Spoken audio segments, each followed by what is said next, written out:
Hey, Jim, it's Thursday. It's time for a throwdown. It is time for a throwdown, and we've got a special guest with us. It's always good to have Ronnie Barnett with us. No, Absolutely. hey, thanks. I was just here, so I know different circumstances have brought us together today, but thanks, guys. Yes. Yeah, Yeah. most definitely. This is kind of a retrospective and tribute show, not so much a throwdown, Right. but we definitely wanted you here. I tried to get Jeff, but he's busy. Hmm. Um, so we definitely, the three of us can talk about the situation at hand. Jim, why don't you take that part away? Wait, where's Jeff having dinner tonight? What's the hold up? Somewhere. Yeah, Yeah. I'm not Sorry. sure. Go ahead, Jim. We'll see pictures. Don't worry. Yeah, we wanted to spend some time tonight talking about Ace Frehley, um, especially because of his passing, right? And pay a little tribute there and revisit. I think mostly all of his solo work. Yeah. And well, I mean, for all of us, I can't speak 100% for Ronnie, but for Frank and I mean, Kiss dominated our conversations for several years when we were, certainly in middle school and at least part of high school, and even in grade school for that Sure. matter. Um, Let me ask you, and I'll start with you, Jim, because we'll go back a little bit to the four members of Kiss, each so iconic with their makeup. And on a number 1 to 4, where was Ace for you? 1 being the best, 4, the bottom of. Where would you put Ace for you? oh, numero uno, actually. Okay.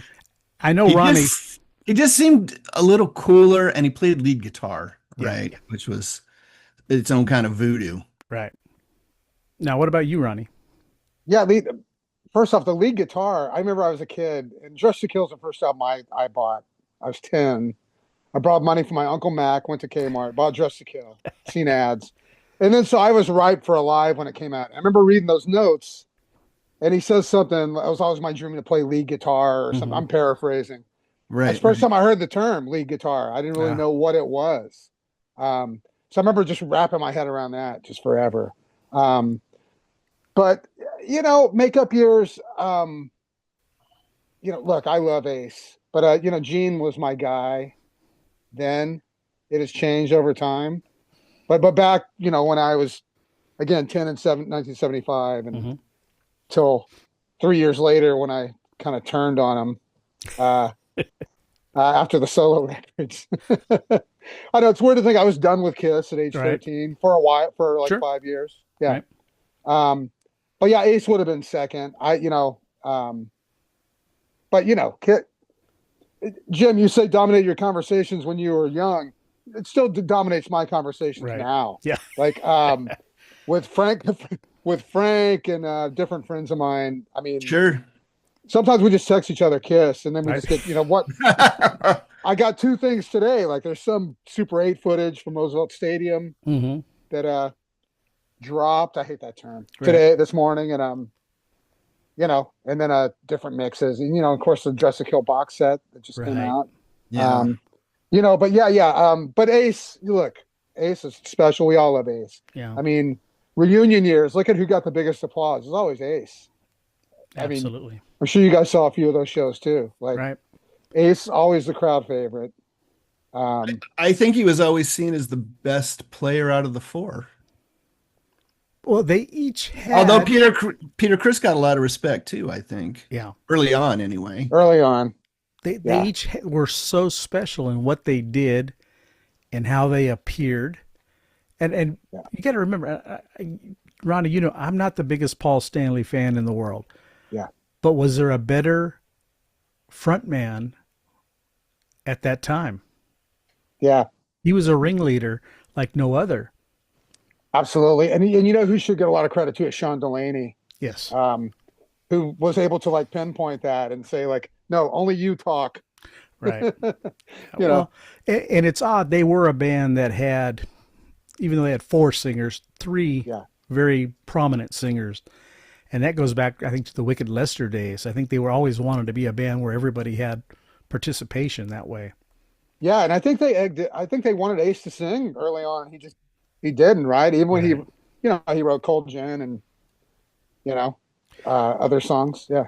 Now, how special for both of you was it when Love Gun came out and Shock Me came on, Yeah. Yeah. Very, very cool. right? Yeah, Ace had a cool voice, right? It wasn't, you can't say it was technically the best in the band or anything by any Right. means, but it had personality. Personality, very identifiable. You could feel the New York attitude in his vocals. Yeah. Which kind of begged the question, like, why are we not getting to hear him sing really until Love Gun? I mean, he was doing background vocals on everything up to that point. Like Ronnie said, maybe not technically the best, but he could certainly sing. And Right. from what I understand, when they were getting ready to do Cold Gin, Gene kept telling him, like, you sing the song. Yeah. Why don't you just sing it? Yeah.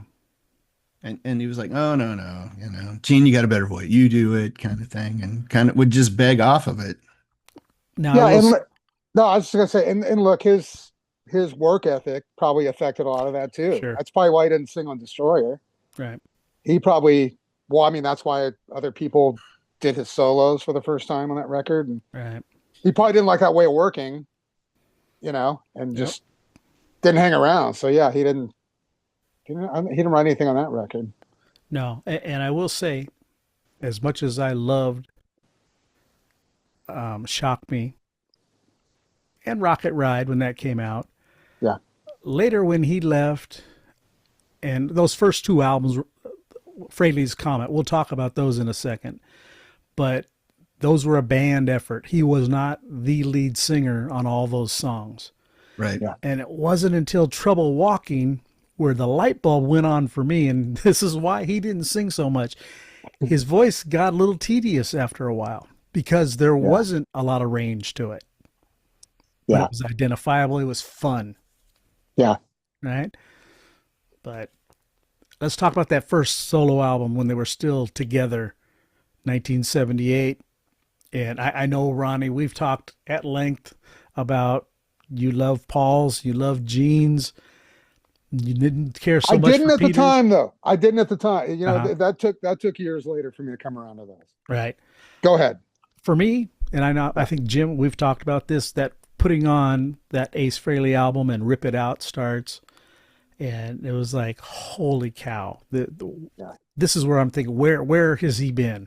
This is awesome. Yeah, and his vocals don't get tiresome on that record for some reason. Yeah, maybe it's because Trouble True. Walking's a little. Well, everything kind of, yeah. No, you're right. We'll get there. Yeah. Of the four solo albums, again, their personalities each came out in these records. Yeah. Ace, he was true to his word until the day he left the band. He wanted hard rock. He didn't want disco. He didn't want the soft stuff. He didn't want ballads. He wanted hard rock, and he proved that on his record. That thing is just all gas, no brakes from beginning to end. Paul does ballads. Paul does the pop that he's known for. Gene did his comic book demon stuff. And When You Wish Upon a Star. Well, that exactly. Yeah. What a beautiful ending that is. Best How ending. we're calling it? A beautiful ending? Okay. He cries, Jen. He cries. The best ending ever is I Can't Stop the Rain by Peter Criss on his record. That ballad is, to this day, one of the best songs I've ever heard. It's a good song. Probably the last good ballad he did. Probably. No, actually, well, we're not talking about Peter Criss. No. But, Ronnie, what were your first impressions of that solo album? First time you heard it? Yeah, I'm trying to think. I mean, Did you buy all four at the same time? no, Okay. because we were kids. You guys are a little older than me. I have to point that out every time. every episode. Shit, I was still a kid when that came No, out. I know. I don't think either of us had the means to get all four at the same time. I was spoiled. My mom bought them all for me. Oh wow! Yeah. Wow. Yeah. Good job, Mrs. Dragato. That's right. Yeah.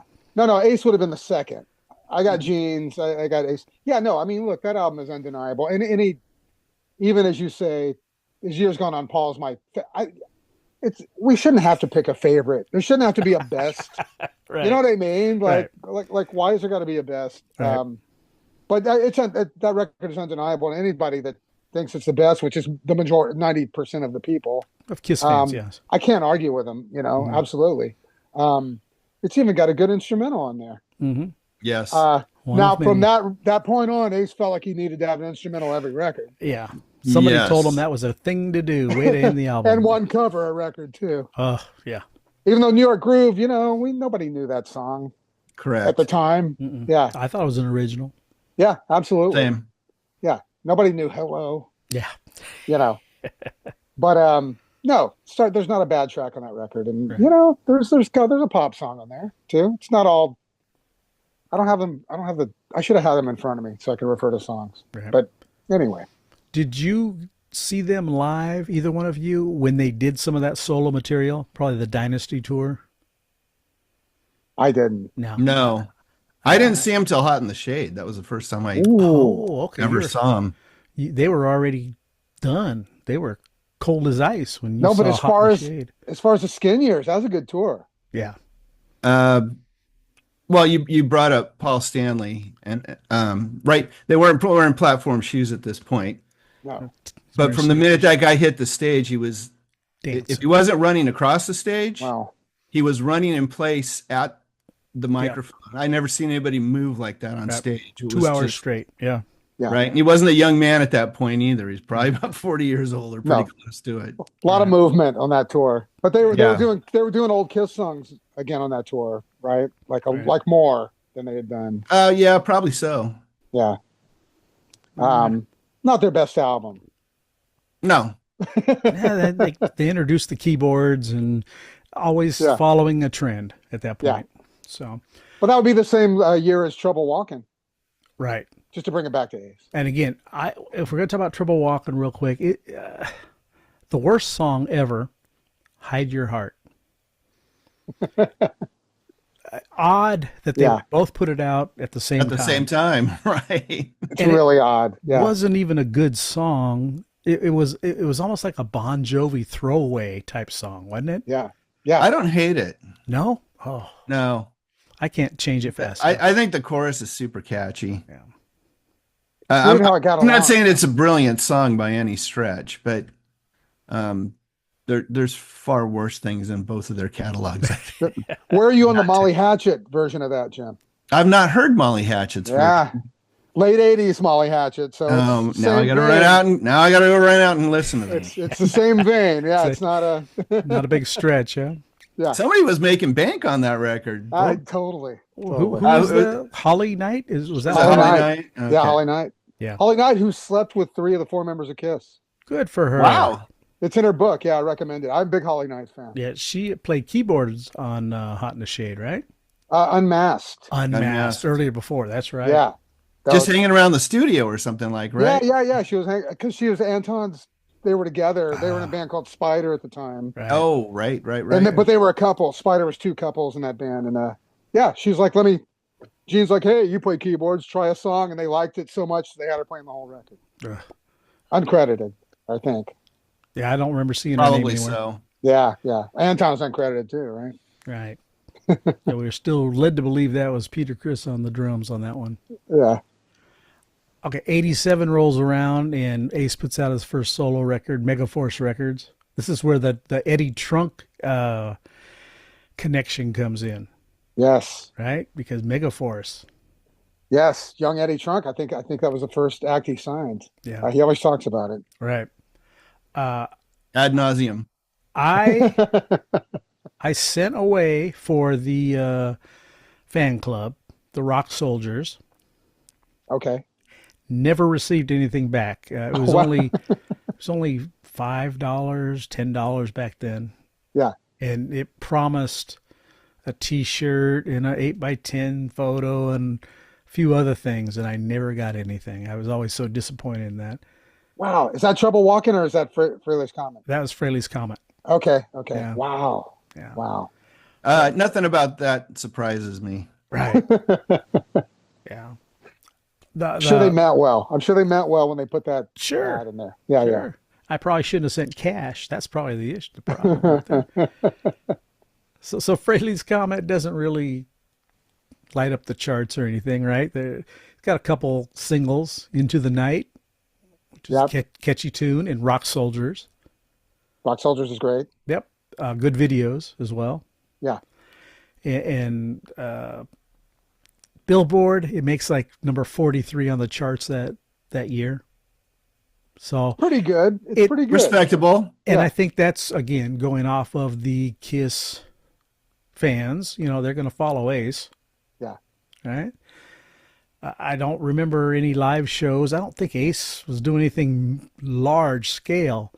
He was relegated to clubs at this time. That seemed to be his forte, right? Yeah. I know they played a little, but yeah, they couldn't have been too much. They didn't come to Houston. I don't think Right. at all. Maybe a festival here or there. Maybe.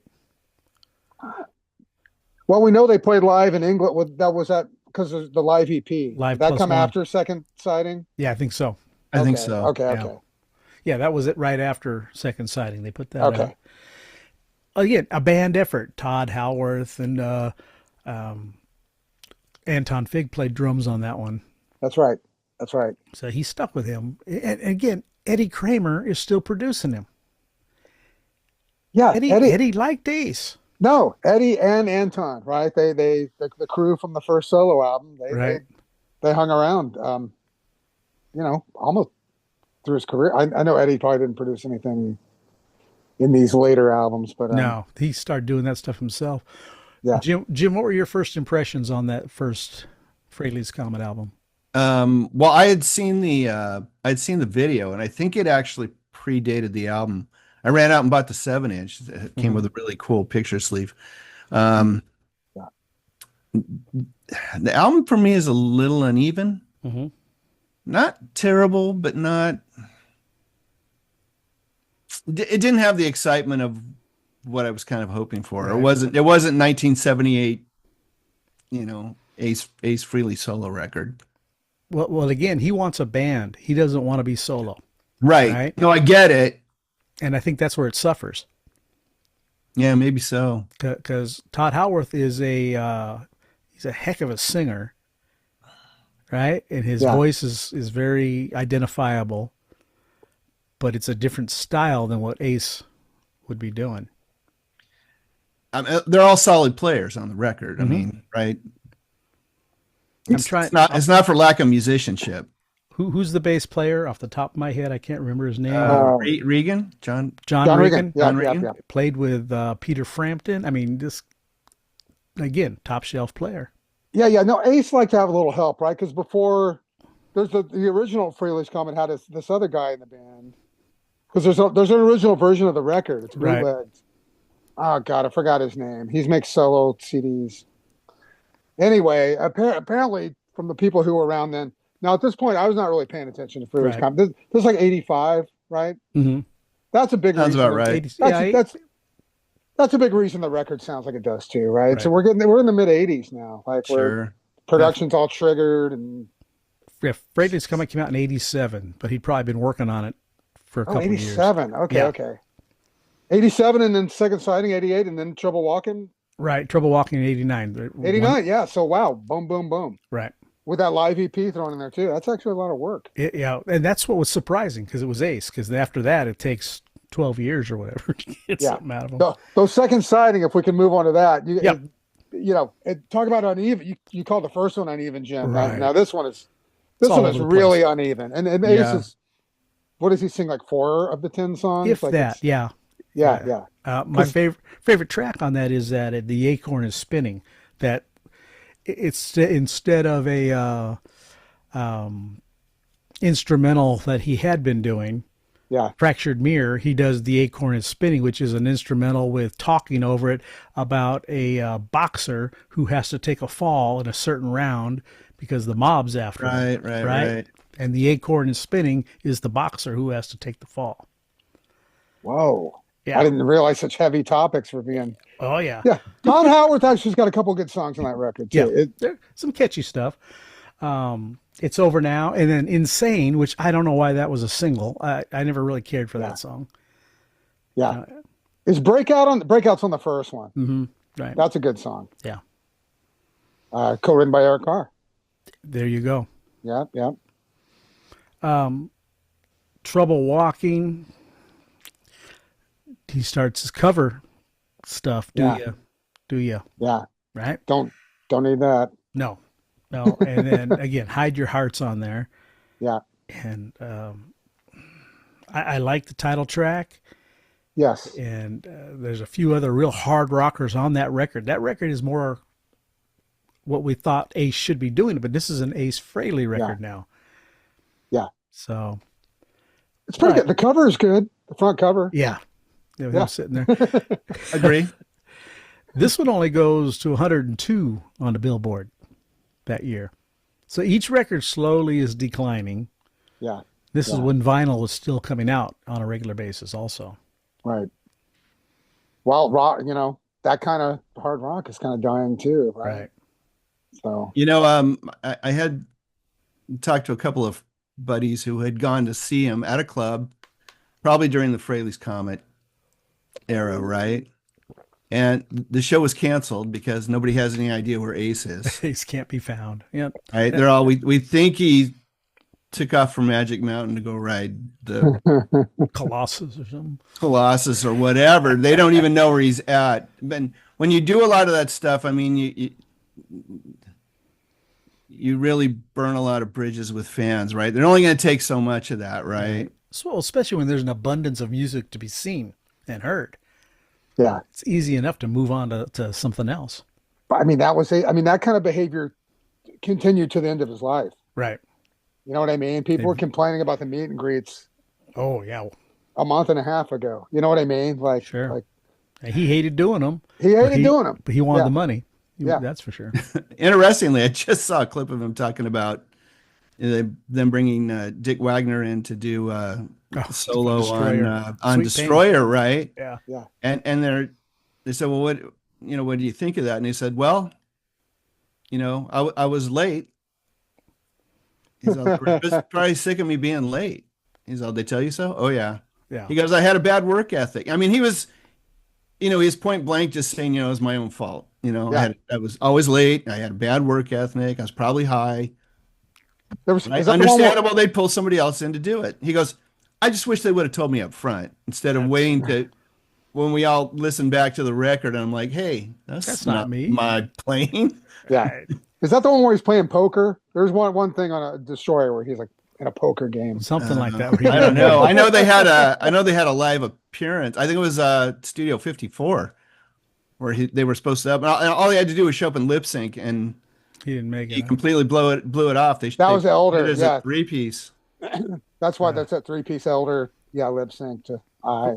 Well, I know with Destroyer, Ezrin was he was just as much into the booger sugar as Ace was. Yeah. And the difference was Ezrin could work. That's right? Some people can work and do it, and some people can be productive. Yeah. Yeah. And if you listen to Destroyer Resurrected, you hear the original Ace Frehley solo, and you totally get why they replaced it. Mm. I don't know if you've listened to that. Not in a long time. Yeah. Yeah. It's been a minute. Yeah. It really sounds like a terrible Ace solo. So it's justified. Yeah. No, I get it. Yeah. We're not talking about Destroyer, but Ezrin is the key ingredient on that record. Let's face it. Absolutely. Yeah. We did an episode not long ago of talking about one of the Alice Cooper albums. I think that's going to be, you may have been last week's show, but Ezrin and Alice Cooper were the secret sauce. Yeah, absolutely. Yeah, absolutely. So anyways, get back to Ace. He doesn't do anything now from 1989 till 2009. An Anomaly comes out. Now, this thing goes all the way to 27 on the Billboard because it's been so long since anyone's heard anything from Ace. Everybody wants to hear it. And it's also 2009 when this kind of stuff started happening. Right. You know what I mean?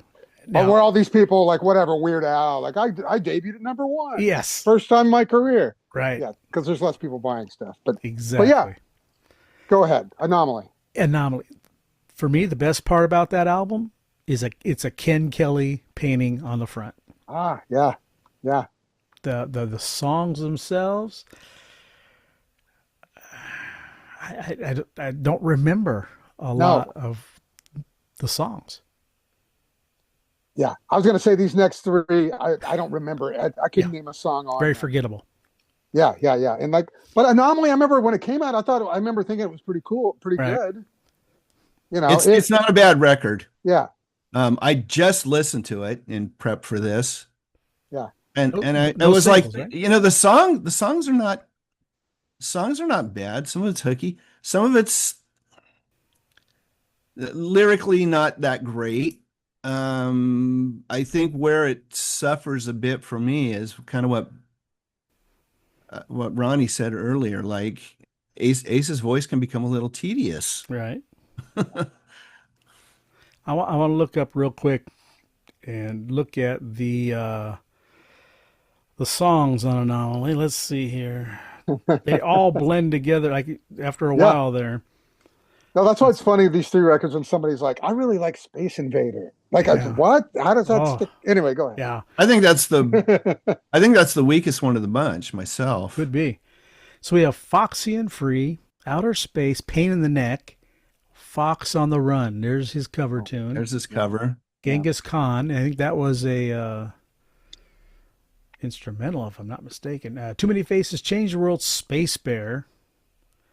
Oh, and he does like a ballad, Little Below the Angels. Oh, that was terrible. Oh, yes. Yeah. Oh, I didn't hate that. Oh, I just remember thinking someone should have told him there is a key to be singing in, and he wasn't in it. Sister. It's a little more introspective, Yeah. so I appreciated that a little more than something like what was the one single he had? Well, Cherry Medicine. Cherry Medicine was. That's the Steve Brown record. We'll get to that one. That's Yeah. just Medicine. I'm going to be the only defender of that record. It looks You like that record? I do. That's the last one, right? He just Yeah. did. Yeah. That's the dude from Trickster. Yeah. Right. I think that's got some good moments. There's a couple good tunes. I think he's But- better by that point. Compared Personally, to these, and also, I know we're going to get to, I'm not, because the next ones are like, I forget what order it is, Spaceman and Spaceman. No, we get it with the Spaceman. You know what I Yeah. mean? Like, He played it. get it. He Yeah, no, played no, it. no. And then and it's not Origins. just the album titles. I mean, it's Yeah. through all the songs. No, throughout- it's Yes. a No. theme, Yeah. yes. No, Yeah. it is. And then even on Origins, which I hate because I hate covers Right. records. You know, even they're just doing the Joker so he can say they call me the Space Cowboy. Right. Yes, Only That's- reason. But it's like, and That's not a great actually- cover. That's No. actually on Space Invader. oh, it is. Yeah. Okay, I'm sorry. Yeah, no, I was just going over this. There are Starship. Okay, yeah. Yeah. We don't need that. Inside the Vortex. Space Invader. Past the Milky Way. Yeah. Okay. Yep. We got it. We got That's it. what I hated about Into the Void of Psycho Circus. Like, Right. one of the better songs, If and it just yeah, had different but- lyrics. but that's a real turnoff. Yeah. To me. Yep. Yeah. Origins. Oh, you don't like cover tunes. No. Even though my band's biggest hit is a cover. But how many covers did the Muffs do in the span of your records that you put out? Literally. Oh, and record wise? Yeah. Um, Because we know Kids of America. yeah, maybe 5. It's just Stupid B-sides, Jerk. though. Right. It's Off the wall. B-sides. Yeah, Yeah. we did a cover of the Amps, which is Kim Deal's band after the Breeders. We did a song of theirs. We did No Action, which I was supposed to sing. We did but they're all covered. They're all B-sides. Exactly. It wasn't the focal point.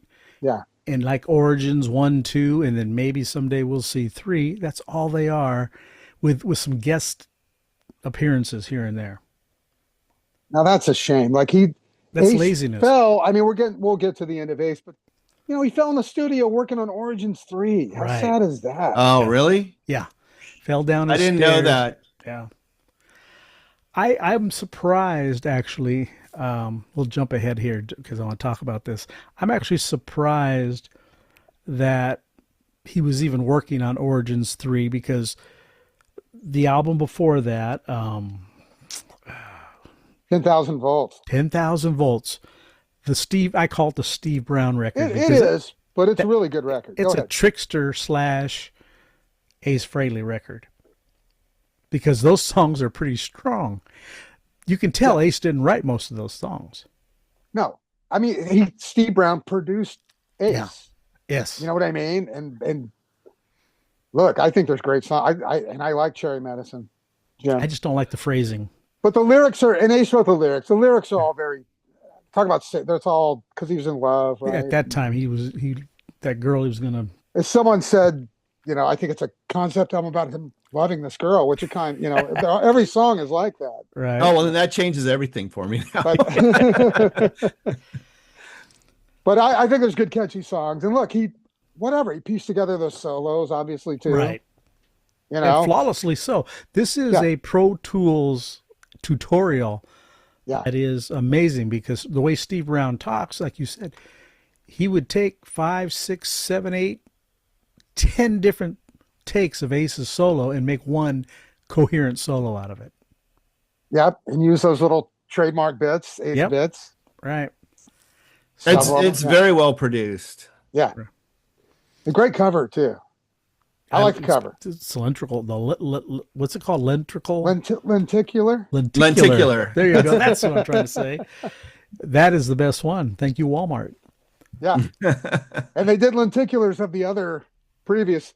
That label just puts out 100 versions of each one. Sure they do. Still, I don't know still because he's passed away now, but they're still. You know what I mean? You look at the site, it'd be like new color of Spaceman. Even, every week, a new color. Yeah. A new splatter. Yeah.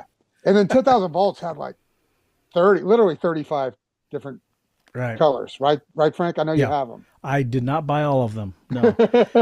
I bought only up to about 18, 19. Yeah. I tried at first because I knew I didn't want to jump on it too soon because I knew there was going to be a big variety. Yeah. But I was afraid they were going to sell out. I don't know what I was thinking. So I ended up getting the silver, which is the boring one of all. Yeah. Because they came out with split colors and different. Oh, nice. And then the lenticular CD, I had to have that. And just by luck, found it at Walmart one day. Yeah. So, I got 3. There were two other cover variants as well. Right. Which are both terrible. Yeah. One's got the girl for Cherry Medicine. Right. Themes, whatever. Sure. It's just so dated. Yeah. And I don't know. I think that's the song he makes like something about he likes her in her black leather or something like that. I don't know if that's supposed to be like a like a throwback to Shock Me or something, but just doesn't really much work anymore. It's like let it go. Yeah, look, he's not exactly Leonard Cohen, right? Like especially no, especially at that age. Right. No. Well, when Spaceman came out, he put out the single Bronx Boy and Rockin' with the Boys. Catchy tune. I thought, okay, he's doing pretty good here. Just kind of a rewrite of Beth, really. Well, Rockin' with the Boys. Yeah, just a little harder version of it. Good album. But Mission to Mars, again, he's doing a lot of space travel and different stuff. Yeah. But did we listen to Ace for his lyrics or for the guitar playing? No, good point. Yeah. Good point. And I think going back, this is where Paul Stanley really mocked him quite a bit. Because I remember reading an interview not long ago where he said, yeah, we hadn't put anything out since Sonic Boom, but look at what better than putting out slop. You put out a bunch of albums that are forgettable. And I'm thinking, well, Sonic Boom didn't set anybody on fire either. Sonic Boom's pretty forgettable. There you go. You could do a tussle, Sonic Boom versus Space Invader, or whichever one. Any one of those. Whatever one, yeah. So did he peak in 1978 with his solo album? Is that what we're getting at? Or is there something better than that first solo album? There's not, but it's harsh to say he peaked then and it was just downhill because there's something to be said for continuing on for another 40 years or right. Well, he was You know still what I putting mean? music out. Yeah, He yeah, yeah. he did take that long break, and I'm sure he was in and out of rehab if that's what he was doing, or hiding from the mafia or whatever. But when he did come back, he put the records out. Seems like fairly Yeah. consistent. Well, in those years, Kiss reformed too. Right. So Yep. Lucky enough to see them 2 or 3 times on that farewell tour with Ace. yeah, Um, got to see him live at House of Blues in Anaheim with his solo band. Stood next to John Five for that show, just to throw that out mm. there. And he wasn't the greatest live performer. yeah, He was raw and sloppy at times, but that's kind of what I expected. yeah, yeah. Now watching these clips, like it's like AO Ace is in rough shape, and he was the beginning Right? of the 10,000 volts tour, and then there was a stretch where he's good. It's kind of like he was doing each run was either good or not so Mm-hmm. good, right? Like it's not like one night was bad and one was good. No. I mean, look, Ace played. He canceled shows the week he fell. Right. My friend passed on seeing him at a casino in Oregon 3 weeks before he died. So, Right. Ace passed away still working, man. He was in the Still doing it. studio. Yeah. He's 75. Right. You can't. He worked to the end. It's incredible, actually. Yeah. So, Now, you guys, we're all basically the same age. Of course, we're a little older than Ronnie, of course. yeah. Let's Yeah. not forget. Yeah, let's not forget that. When Eddie Van Halen passed away, a guitar god Yeah. left us. Okay. Yeah, It was rough. It was because that's somebody we also grew up with for our teenage years. This with Ace hit me a lot harder because Ace was somebody who played in a style that I could actually play. His music was obtainable, yeah, right? I was never going to be Eddie Van Halen. I was never going to be able to tap and do all the stuff that Eddie did. I enjoyed his music, and he was more than amazing. But for me, with Ace, it was like, holy cow! This is why I picked the guitar up in the first place. So yeah. it was a lot harder. And when we first got the news, I know Cindy was telling me, "Oh my God, did you see Ace passed away?" I just kind of shut down and said, "Yeah, bummer, terrible," and walked away. And Yeah. then as the day went on, it kind of sunk in. My childhood, man, this really blows. No, Kiss is so important to us in Yeah, our age group. And it's fading, right? Like right, I saw somebody talking about this on a podcast just yesterday. Like, whereas, like, yeah, there's people our age and maybe the decade before us, mm-hmm. they're still collect Kiss, but then it starts getting lean. And if Yeah, if you think about these Kiss, these limited edition records they sell on their website, they don't sell. It's not a lot of copies. no, Like their editions of 2000 and stuff. Sure, they bundle them with a shirt or whatever, and they're expensive, right, but they're still available. Besides a picture disc, yeah, they're still available up there. So it's not like a huge. In the new box set, they're doing the online only. Like, and I think right, that's the way it's going to stay with this. I think that's how they sell stuff now. yeah, Um, so it is our childhood, right? And that's why. And it's not like, yeah, it's just Kiss was. It's hard to explain to people that weren't there they just how don't get it. special that was. Right, And you see how their influence everywhere. And Olivia Rodrigo or whatever, just big effects and smoke mm-hmm. and fire, and all these shows have that now. Yeah, Like they didn't when Kiss, you know what I mean? Like, right, so yeah, it's still this will be sinking in for me for a long time. yeah. You know, And what about you, Jim? It's amazing to me. Well, like I said earlier, like dominated our conversations, right?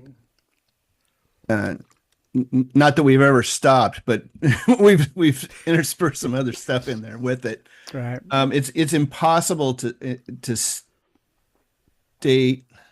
the influence that they had on us.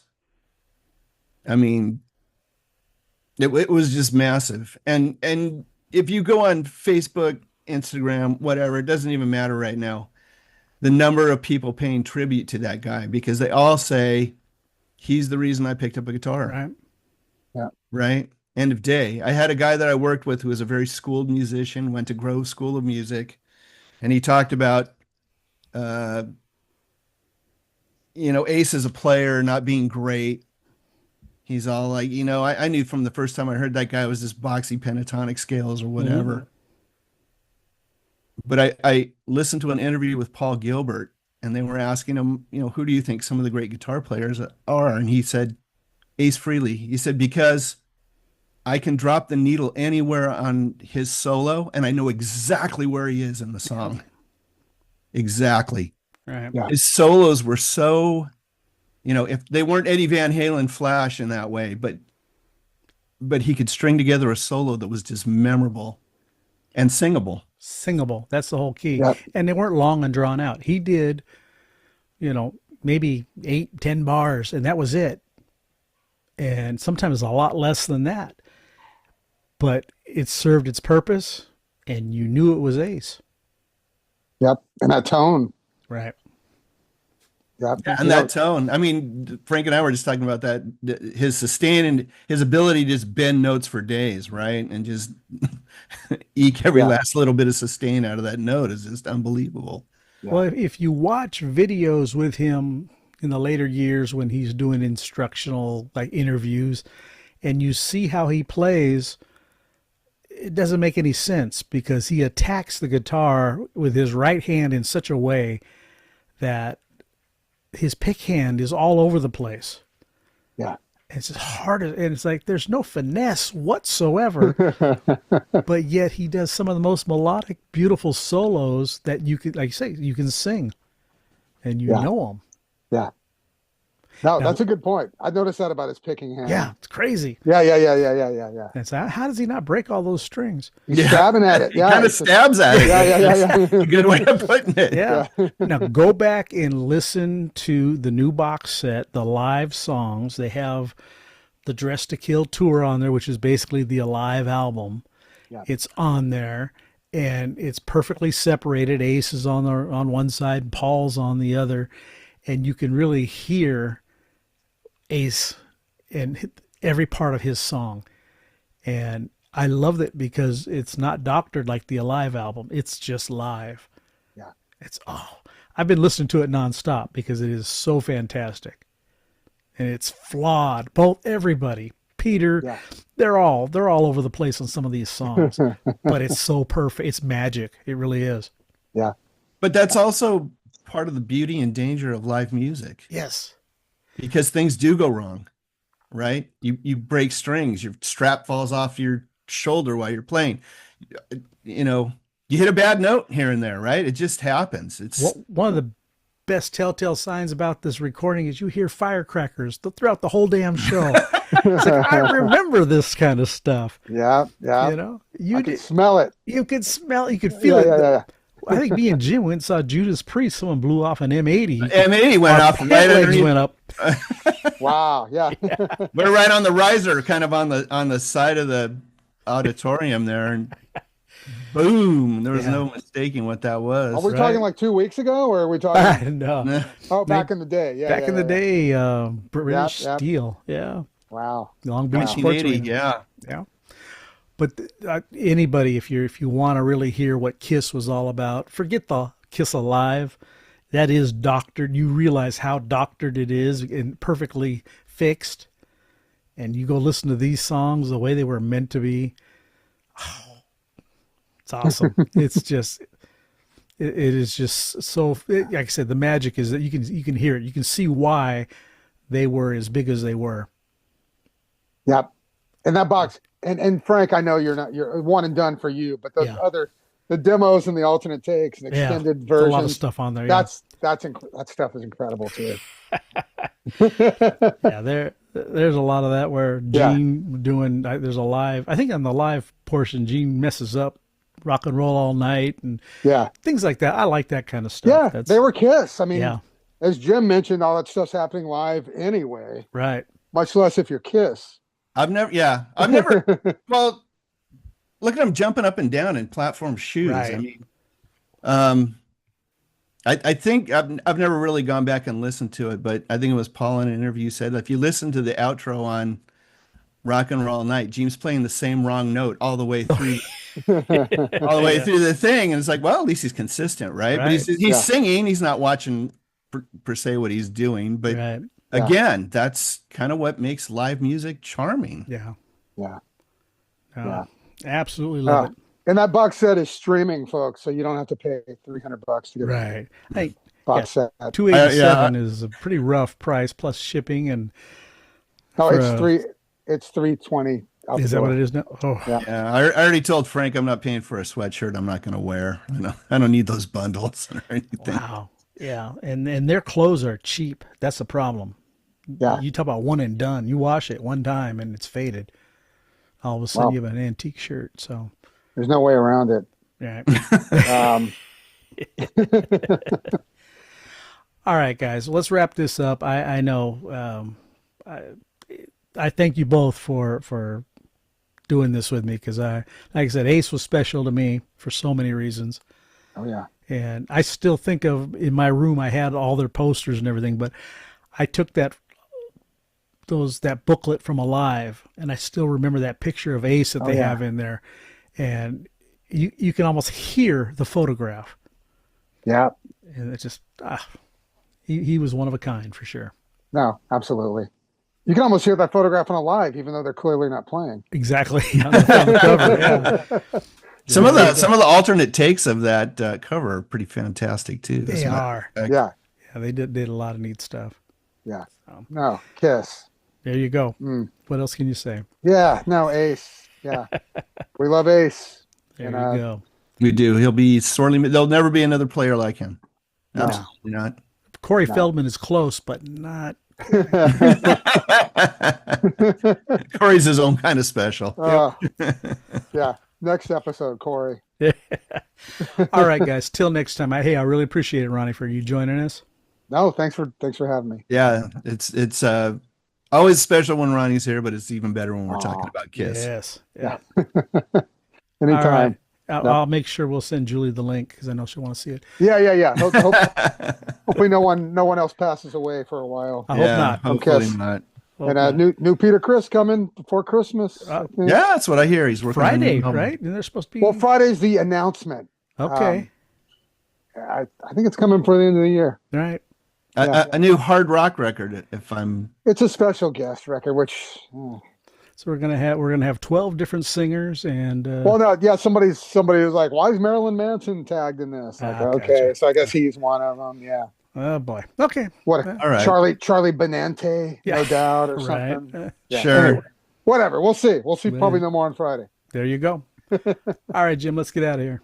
All right. We'll see you next Thursday.